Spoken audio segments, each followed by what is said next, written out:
First impressions, very crucial to draw attention, appeal, attract, your name positively mentioned. Employees will offer you a good pension, early contract extensions. In the world of NBA basketball, all eyes will be on highly touted rookies. First several weeks, many amazing first-year players struggle to follow up their greatness, only to go on the decline. No better example than Michael Carter-Williams. Lots of unreliable, misleading promise, having fans scratch their heads, regretting buying those players' jerseys, leaving them in shambles. This 2024-25 season, a bunch of second-year players off to horrendous starts. Did they fool everybody as rookies? Or some of these players content with just being in the NBA, stop putting in the work? Is it time to worry? Hit the panic button? Trade rumor alerts? Let's start with Portland Scoot Henderson. Third overall pick of last year's draft, 20 years old, almost 2 seasons removed from the G League Ignite. First 15 contests, struggling 11.3 points, still super poor from the field, hit 13 of his first 46 threes. Off the bench, remember when he was supposed to be the first pick if Wemby wasn't drafted? Many tried to have that conversation. If Scoot was a year younger, he'd easily be the first pick of this year's class. Compared to the likes of Derrick Rose and John Moran, the athleticism not quite at their level. Luckily to be on a struggling franchise a couple years away from being relevant, has good court vision and searches for the right play, but lacks shot creation, only gets to the line 3.5 times per 36 minutes. Defenses simply don't respect his shot enough. Blazers fans not panicking fully just yet, but the expectations now lower than ever. At the very worst, he could become Colin Sexton caliber, with still linger disappointment, but not a total bust. Doesn't fit with the weak-minded DeAndre Butterfinger Ayton. Excels more with Donovan Clinton at the 5. If Scoot was 23 years old instead of 20, everybody'd be worried. Guys picked after him like Bilal Coulibaly, Grady Dick, and Ahmed Thompson, way better than him. All those guys, potentially top 2 player on a great team, also excel as role players. But for guys like Scoot, it's either he's the franchise player as the main option like a young Westbrook or Moran, or come off the bench like Colin Sexton, or be out the league by 25 years old if he don't figure it out. Possibly end up like Markelle Fultz, simply all or nothing. Started off first month of his career going 1 of 18 from 3, post All-Star break last season, 32 minutes, 19 games, 16.6 point average, 7 assists, 40% from the field, but a 4-15 record. Essentially empty stats, just not fitting with ball dominant Anthony Simons. Another inefficient undersized guard. The franchise will need to make a decision in a year or two. The passing looking more sharp than the explosive finishes. A little underwhelming given his hype as a high flyer, looking more like Eric Bledsoe caliber than D Rose. If that Scoot vs Wemby G League game matchup becomes the highlight of Scoot's basketball career, he will be remembered as a massive bust. Needs to improve heavily on his shooting. If he can just be okay at that and not suffer any big injury, the next 3 to 4 years, still maintaining his athleticism, could become a top 4 guy on a contender. But as a franchise superstar, highly unlikely. If he don't become a full-time starter by this season's end, Blazers fans will hit the panic button. There's still lots of optimism.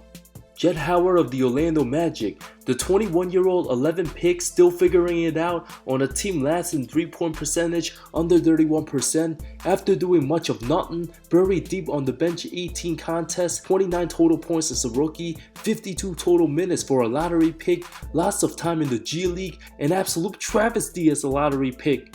Even Johnny Davis, James Bouknight, Jerome Robinson all played over 300 minutes as rookie lottery busts. Orlando taking him over Grady Dick, absolutely head-scratching dumb move due to woke culture and political correctness. Many now convinced the Magic didn't want to deal with the PR of drafting both Anthony Black and Grady, having them share the floor together. Howard, the type of guy that can't do much outside of shooting, despite being 6'8", wasn't great in college, but got the benefit of the doubt thanks to Pop's NBA star Juwan Howard. If he can't benefit and get buckets when KCP's out and Gary Harris bricking everywhere, Howard likely a trade piece, shades of Jerome Robinson written all over.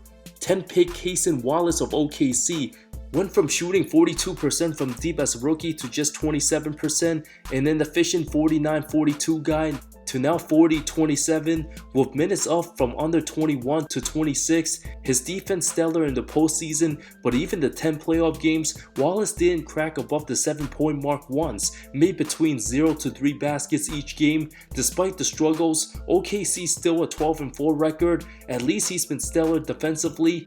Will have plenty of time to work with legendary shooting coach Chip England. Wallace struggles not too concerning. Once he finds his rhythm, OKC easily will have the favorites to come out the West.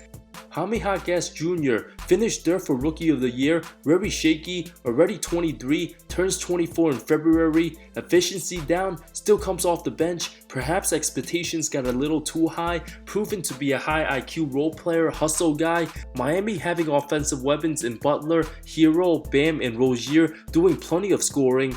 Plus dealing with an ankle injury, Miami being a mid-40 win team each of the last 2 seasons, many not worried about the slow start. The polishedness and fundamentals already high level, plays like an 8-year vet, got that old man game with the footwork, while many other younger players in his draft class in Coulibaly, Ahmed Thompson, and Grady performing much better. All 3 might have already surpassed Jaime as NBA players, also 3+ years younger. Many say Jaquez would go top 3 in last year's draft redo, jumping to quick conclusions. Realistically, probably end up between the 7 to 10 range, given more young players take a bigger leap. Jaquez Jr., a huge part to Miami's success for whatever contending hopes they have left. The following pick, Brandin Podziemski of Golden State. Casual ESPN lists him as part of Golden State's Big 3 when he's been an absolute travesty to start the season. Outside of Steph and Draymond, Andrew Wiggins clearly the third guy. Paz coming off the bench, way less efficient, good hustle guy, hits the floor. Buddy Hield clearly the Klay Thompson replacement, being one of the league's best shooters. Still only takes 8 shots a game, 10 of 43 from deep, more of a guards version of Draymond. Good team defender with a limited offensive bag, doesn't seem confident on his shot or scoring, passes up open opportunities, taking 8 threes a game now officially thrown out the window. Viewed the primary facilitator for the second unit with the Anthony Melton out the whole year, a useful player who'll get a decent rookie extension, but the front office acted like he was untouchable in trade talks, deemed as a franchise cornerstone, way too overhyped last season, has his athletic limitations, good footwork with a bad jumper, simply a good complementary piece, good rebounder for his size, knows his role, won't be an all-star, will need to continue relying on his hustle plays to get rotational minutes. Whitmore, team full of players his position, likely a trade piece for an active star. The 20-year-old's minutes reduced in half, lots of selfish tendencies, has tremendous upside, but not with the Rockets. Recently assigned to the G League, Whitmore can't be taking things the wrong way, needs to desperately fix his jumper, going 1 of 21 from deep to start the season, an absolute travesty of a brick show, needs lots of work, being a certified scorer, playing bully ball, very appealing to the fans, but needs to work on defense, help his teammates get shot too.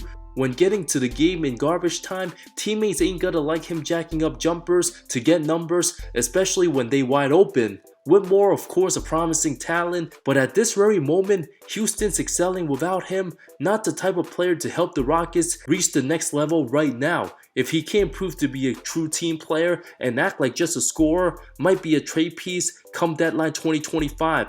Jalen Hood-Schifino, looking like the worst first rounder last season, Lakers fully acknowledged they screwed up on this one, made it up by drafting Dayton Connect, same exact pick the following year, team declined his 3rd year option. Lakers literally wasting 2 roster spots from him and Bronny James. Those 2 can spend all the time playing one-on-one, perhaps the 2 worst players in the entire association. The pick right after the way better Keontae George, drafted before Jaime and Podziemski. His time in the NBA could be over after this season without even having a chance to prove himself. Marcus Sasser, he's done with the Pistons, especially with Cade handed the keys to the struggling rebuilding franchise. The 6'2", 24-year-old point guard has no future in the Motor City. Team had no real plans for him, too small to be a legit 2, might never find a major role in the league, doesn't do anything well if his shot's not falling, needs to be out there with a taller guard. If Monty Williams and GB Bickerstaff don't want to give him much of a chance, being a trade filler likely the scenario. Taylor Hendricks, 9th pick of the Utah Jazz, prayers for a speedy and safe recovery. The now 21-year-old, just 3 games on the year, a rough second-year start, expected to miss the remainder of the season with the devastating dislocated ankle, one of the worst injuries we'll see all season. 27th pick Nick Smith Jr. balling out in the G League, paying his dues, embracing the grind.